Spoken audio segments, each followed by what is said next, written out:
Les Tanzaniens célèbrent l'indépendance du pays avec des parades militaires et des spectacles dans la capitale commerciale Dar es Salaam.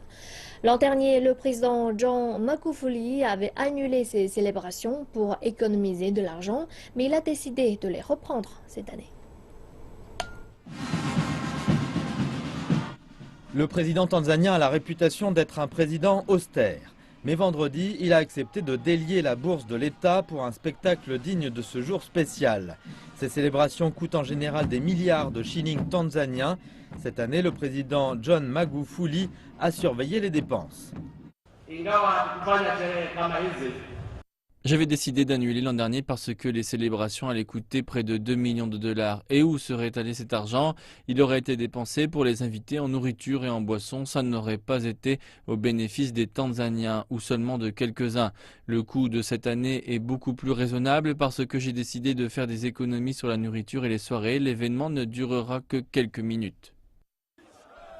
L'argent économisé par la Tanzanie l'an dernier a été utilisé pour combattre l'épidémie de choléra et pour la construction d'une nouvelle route.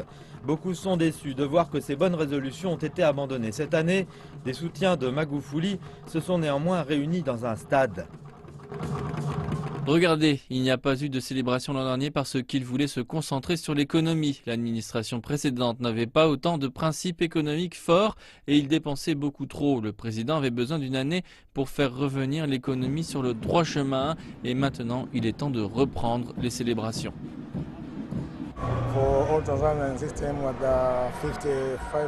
Cela fait 25 ans que nous sommes libres. Pour tout le monde, c'est un jour de fête, nous sommes heureux.